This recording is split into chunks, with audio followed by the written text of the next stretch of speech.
Shalom, salam unggul.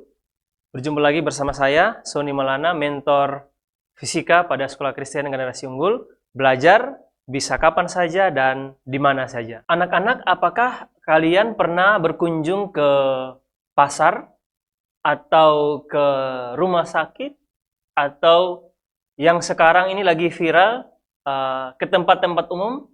Pasti kalian tidak akan asing lagi dengan benda seperti ini. Ini timbangan di pasar. Kemudian ada juga timbangan ini biasanya digunakan di laboratorium untuk menimbang massa yang kecil. Kemudian ini biasanya dulu kalau masih kecil di posyandu pasti menggunakan yang ini. Nah sekarang ini yang lagi viral ini. Dimanapun benda ini pasti digunakan, yaitu termogan, alat untuk mengukur suhu.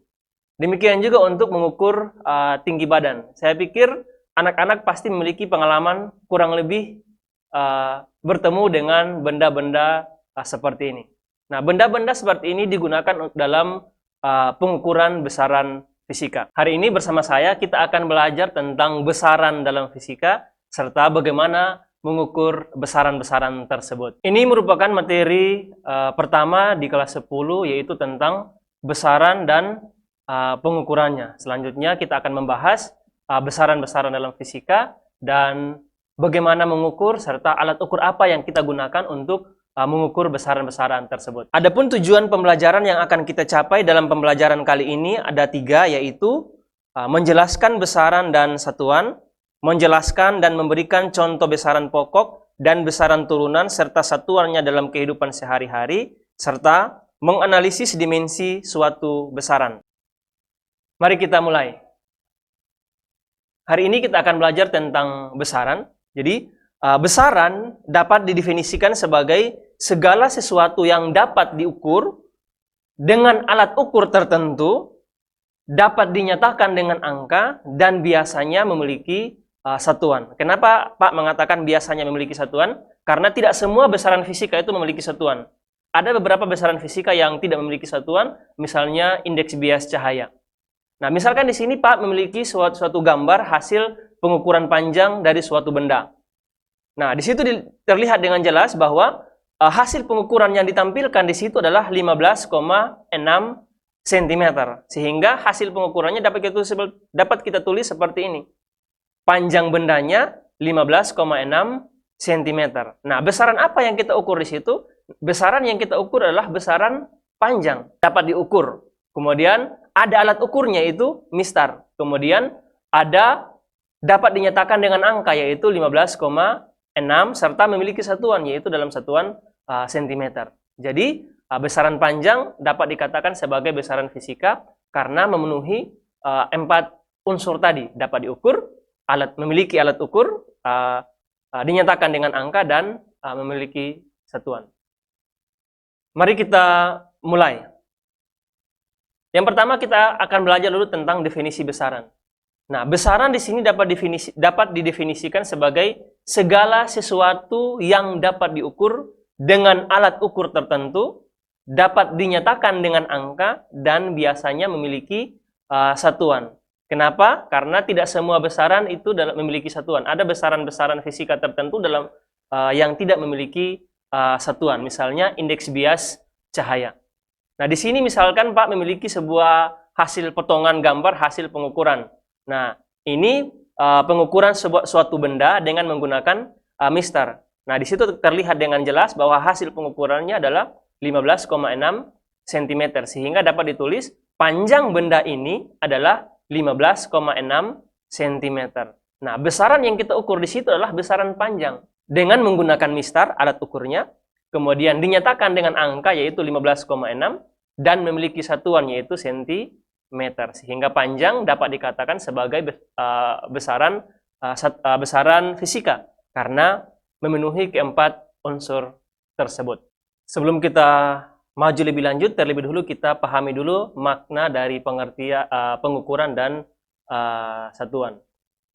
Dalam fisika, pengukuran itu merupakan kegiatan membandingkan suatu besaran dengan satuan. Nah, satuan ini yang dimaksud dengan satuan adalah suatu besaran fisika khusus yang telah didefinisikan dan disepakati untuk dibandingkan dengan besaran lain dari jenis yang sama dalam berbagai pengukuran. Nah, contoh satuan adalah meter. Jadi meter itu merupakan suatu besaran yang sudah distandarkan. Nah, nanti kalian akan mencari, ada 7 besaran pokok yang kalian cari standarnya apa. Seperti itu. Jadi, misalnya hasil pengukurannya adalah 3 km. Ya, sudah ada standarnya dalam satuan meter. Atau waktunya 5 sekon. Nah, sekon itu memiliki standarnya tersendiri. Nah, nanti kalian akan mencari satuan dari besaran pokok serta standarnya dalam sistem internasional. Berikut kita akan membahas tentang besaran pokok dan besaran turunan. Dalam fisika itu besaran dibagi atas 2, yaitu besaran pokok dan besaran turunan. Besaran pokok merupakan besaran yang satuannya telah ditetapkan terlebih dahulu. Jadi besaran pokok ini satuannya tidak diturunkan dari besaran lain, tetapi ditetapkan terlebih dahulu. Nah, ini merupakan 7 besaran pokok dalam fisika yang kita kenal dan satuannya masing-masing. Ada besaran panjang, ada besaran massa, ada waktu, ada suhu, ada kuat arus listrik, jumlah zat, dan intensitas cahaya. Nah, ketujuh besaran pokok ini sebenarnya sudah dipelajari di SMP, jadi kita singkat saja. Tapi kalian perlu menghafal ketujuh besaran pokok ini, karena selain itu merupakan besaran turunan. Sekarang kita akan membahas tentang besaran turunan. Nah, besaran turunan itu merupakan besaran yang satuan-satuannya diturunkan dari satuan besaran pokok. Berikut Pak kasih beberapa contoh besaran turunan. Nah, di sini ini hanya 8 saja yang Pak kasih, tapi sebenarnya itu banyak sekali besaran turunan. Contohnya volume. Volume itu satuannya meter kubik, singkatannya M⁻3. Kemudian gaya, satuannya Newton untuk menghargai para ahli-ahli fisika yang telah berkontribusi dalam ilmu fisika. Newton itu setara dengan kilogram meter per sekon pangkat 2. Kemudian ada usaha yang satuannya joule, juga setara dengan kilogram meter kuadrat per sekon kuadrat. Ini merupakan contoh dari besaran turunan. Tetapi sebenarnya masih ada lagi besaran turunan yang lain. Misalnya beda potensial listrik, hambatan, ada massa jenis, ada... Sekarang kita akan membahas tentang satuan sistem internasional. Kenapa kita harus membutuhkan satuan sistem internasional? Karena untuk mempermudah kita dalam melakukan pengukuran, karena ada satuan yang terstandar, sehingga berlaku untuk seluruh dunia. Jadi standar 1 meter di Kupang akan sama dengan di Jakarta dan akan sama dengan di luar negeri. Itu fungsi dari satuan sistem internasional. Nah, untuk standar satuan itu ada pada 7 besaran pokok. Oleh karena itu, tugas kalian nanti adalah mencari standar dari masing-masing satuan besaran pokok tersebut. Misalnya, 1 meter itu standarnya apa? 1 ampere itu standarnya apa? 1 Kelvin itu standarnya apa? Sampai dengan kandela. Nah, itu kalian cari. Nanti Pak akan kirim redaksinya di Google Classroom. Kalian cari apa yang menjadi standar dari setiap satuan 7 besaran pokok tersebut. Dalam fisika itu ada bilangan yang sangat besar dan sangat kecil. Nah, untuk mempermudah penulisan bilangan yang besar dan bilangan yang kecil tersebut, maka dalam satuan biasanya diberi awalan. Misalnya, untuk 10 pangkat 24 itu kan akan diikuti dengan 24 nol. Tentunya kesulitan dalam penulisannya. Maka dari itu disingkatlah menjadi iota, artinya 10 pangkat 24. Mungkin awalan-awalan ini terasa asing bagi kalian, tetapi sudah ditetapkan. Dalam kehidupan sehari-hari yang sudah sering kita dengar itu biasanya sampai pada level giga atau tera. Itu kan ukuran dari hard disk. Itu tera itu sama dengan 10 pangkat 12. Sedangkan giga sama dengan 10 pangkat 9.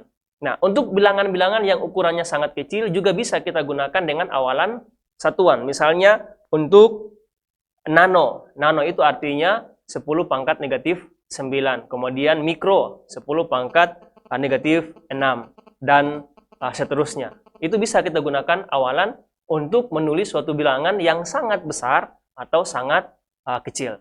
Sekarang kita akan membahas tentang dimensi. Dimensi dalam fisika itu merupakan suatu cara untuk menyatakan suatu besaran itu tersusun atas besaran pokok apa saja. Kenapa? Karena seperti yang Pak jelaskan di awal, bahwa besaran turun itu adalah besaran yang satuannya diturunkan dari besaran pokok. Nah, fungsi dimensi itu untuk menganalisis kira-kira dari besaran pokok apa suatu besaran itu diturunkan. Nah, itu sebabnya dalam fisika yang memiliki dimensi yang sudah ditetapkan itu adalah besaran pokok. Nah, ini merupakan dimensi dari 7 besaran pokok tadi. Misalnya, untuk panjang, dimensinya adalah L. Ingat, dalam aturan penulisan dimensi harus ditandai dengan dibuka dan ditutup dengan kurung kurawal yang bentuk kotak seperti ini. Jadi, untuk panjang dimensinya L, massa dimensinya M, waktu dimensinya T, suhu dimensinya theta, kuat arus dimensinya I, jumlah zat dimensinya N, intensitas cahaya dimensinya J, dan semua ditulis dengan huruf kapital. Bagaimana dengan besaran turunan? Bagaimana kita menyatakan dimensi dari besaran turunan tersebut? Nah, ada 2 cara yang biasanya kita gunakan untuk menentukan dimensi dari besaran turunan. Cara yang pertama adalah dengan menggunakan rumus, sedangkan cara yang kedua adalah dengan menggunakan satuan dari besaran turunan tersebut. Misalkan di sini Pak ambil adalah besaran turunan gaya. Nah, coba kalian perhatikan di sini. Di sini gaya itu memiliki satuan F, rumus F itu sama dengan M dikali A atau massa dikali percepatan. Nah, setelah itu kita lihat satuan dari massa apa? Satuan massa adalah kilogram. Kemudian satuan percepatan apa? Satuan percepatan adalah meter per sekon pangkat 2. Setelah itu kita kalikan menjadi kilogram meter per sekon pangkat 2. Setelah itu baru kita analisis secara dimensi. Kilogram itu merupakan satuan dari massa yang dimensinya M. Sedangkan meter itu merupakan satuan dari panjang yang dimensinya L.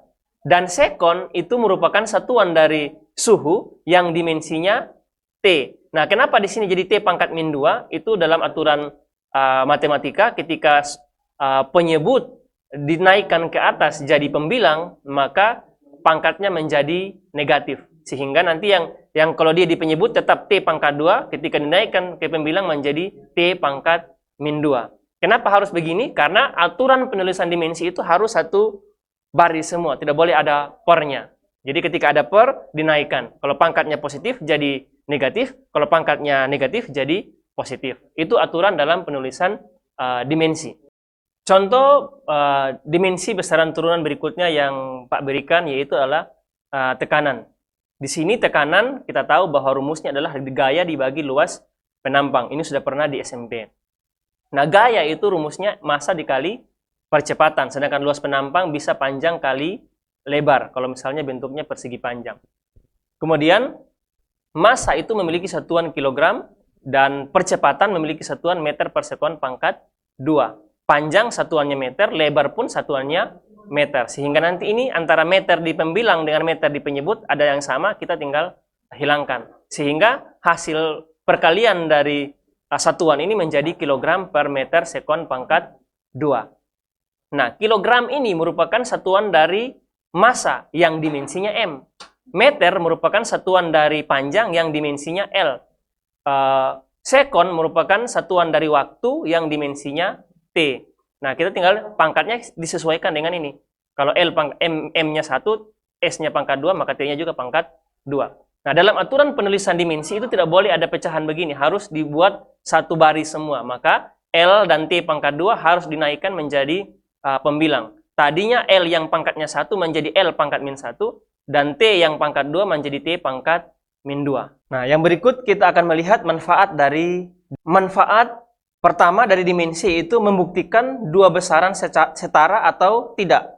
Besaran yang setara memiliki dimensi yang sama. Nah, di sini Pak ambil dua besaran dalam fisika yaitu energi potensial dan energi kinetik yang memiliki rumus yang berbeda. Misalnya, energi potensial itu memiliki persamaan M kali G kali H.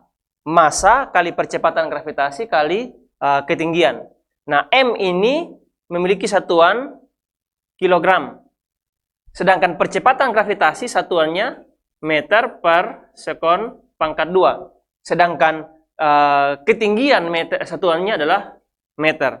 Sehingga kalau kita kalikan semua akan menjadi kilogram, meter kali meter jadinya meter pangkat 2 per sekon pangkat 2. Nah, dengan cara yang sama seperti sebelumnya, kita akan tentukan dimensi dari energi potensial ini. Kilogram merupakan satuan dari massa yang dimensinya M. Kita tulis M. Meter merupakan satuan dari panjang yang dimensinya L. Karena pangkat 2, kita tulis L pangkat 2. Per sekon merupakan satuan dari waktu yang dimensinya T pangkat 2. Jadi karena sekonnya pangkat 2, di sini juga T pangkat 2. Nah, seperti aturan dalam penulisan dimensi kan tidak boleh pakai ada pecahan seperti ini. Harus dibuat sejajar. Maka nanti M-nya tetap, L-nya jadi pangkat 2, T-nya jadi pangkat minus 2. Kenapa? Karena T pangkat 2 naik menjadi pembilang. Sehingga T-nya jadi pangkat min 2. Oleh karena itu kita akan dapat dimensi dari energi potensial adalah M, L pangkat 2, T pangkat min 2. Yang berikut kita lihat dimensi dari energi kinetik. Kita tahu di SMP bahwa rumus dari energi kinetik itu adalah 1/2 mv pangkat 2. 1/2 mv pangkat 2. Nah, 1/2 ini merupakan konstanta yang tidak memiliki dimensi. Jadi kita hanya ambil dari massa dikali kecepatan pangkat 2. Nah, sekarang kita lihat satuannya. Massa satuannya adalah kilogram. Sedangkan kecepatan satuannya meter per sekon. Tapi karena rumusnya pangkat 2, maka ini pun semuanya harus pangkat 2. Sehingga nanti kalau kita selesaikan ini menjadi kilogram meter kuadrat per sekon kuadrat. Nah, dari sini kita sudah bisa tentukan dimensinya bagaimana. Kilogram itu merupakan satuan dari besaran massa yang dimensinya M. Meter itu merupakan satuan dari besaran panjang yang dimensinya L. Karena di sini meternya pangkat 2, maka L-nya juga harus pangkat 2. Per sekon merupakan satuan dari besaran waktu yang dimensinya T. Kita tulis T. Karena di sini pangkat 2, maka dimensinya pun harus pangkat 2. Nah, aturannya kan tidak boleh tulis begini, harus dibuat sejajar. Sehingga nanti dimensinya menjadi M, L pangkat 2, T pangkat 2 naik jadi pembilang menjadi T pangkat minus 2. Sekarang kita lihat, tadi di energi potensial, dimensinya adalah M, L pangkat 2, T pangkat min 2. Nah, untuk energi kinetik, dimensinya M, L pangkat 2, T pangkat min 2. Karena dimensinya sama, maka energi kinetik dan energi potensial merupakan dua besaran yang setara. Manfaat dimensi yang kedua adalah untuk menentukan persamaan yang pasti salah atau mungkin benar. Caranya dengan membuat persamaan ruas kiri dan ruas kanan. Kalau sama, berarti mungkin benar. Tapi kalau tidak sama, pasti salah. Nah, yang pertama kita lihat. Lambda sama dengan V kali T. Lambda sama dengan kecepatan kali waktu. Oke, kita lihat. Sekarang lambda ini satuannya apa? Lambda itu merupakan besaran panjang gelombang. Yang satuannya pasti meter. Kemudian kecepatan itu satuannya meter per sekon. Sedangkan waktu itu satuannya adalah sekon. Ini akan menjadi meter sama dengan meter kali sekon bagi sekon. Ini kan sama nih. Berarti meter sama dengan meter. Meter merupakan satuan dari besaran panjang yang dimensinya L. Demikian juga L. Maka karena dimensi ruas kiri sama dengan dimensi ruas kanan, maka persamaan lambda sama dengan V kali T kemungkinan adalah persamaan yang benar. Bagaimana dengan T sama dengan 2pi akar L per G. Mari kita lihat. T sama dengan 2pi akar L per G. T itu merupakan periode yang satuannya sekon. Sedangkan 2pi merupakan suatu konstanta yang tidak memiliki dimensi. Jadi kita langsung akar. Akar L itu panjang tali yang satuannya meter. Sedangkan G itu merupakan percepatan gravitasi yang satuannya meter per sekon pangkat 2. Berarti S sekon sama dengan Ini kalau kita selesaikan meter per meter habis, tinggal 1 per sekon, 1 per 1 per sekon pangkat 2 atau sekon pangkat 2. Atau sekon sama dengan sekon pangkat 2 diakarkan menjadi sekon. Berarti dimensinya T sama dengan T. Maka dapat disimpulkan persamaan T sama dengan 2pi akar L per G merupakan persamaan yang kemungkinan benar. Seperti itu untuk menentukan apakah suatu persamaan itu mungkin benar atau pasti salah. Karena kalau misalnya dimensinya berbeda antara ruas kiri dan ruas kanan, pasti salah persamaannya. Manfaat dimensi yang berikut adalah menentukan konstanta dalam suatu persamaan fisika. Nah, misalkan di sini Pak ambil contoh adalah persamaan gravitasi Newton, di mana rumusnya adalah F sama dengan G kali M1 massa 1 kali massa 2 per R pangkat 2 atau jarak pangkat 2. Nah, untuk mencari nilai G-nya tentunya kita harus rubah persamaan ini secara aljabar, sehingga nanti untuk mencari G-nya, G itu sama dengan F dikali R pangkat 2 bagi M1 kali M2.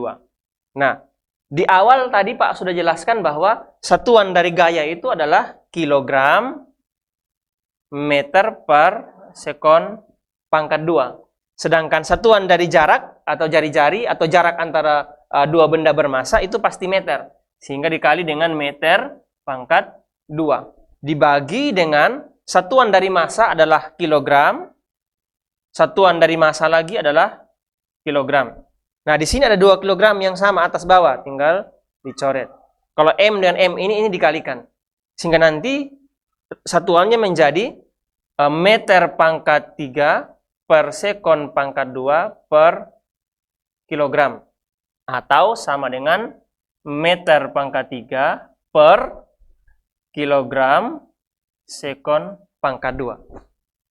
Nah, dari sini, dari satuan ini, kita sudah bisa menentukan dimensi dari konstanta G ini. Meter itu merupakan satuan dari panjang yang dimensinya L. Kita tulis L.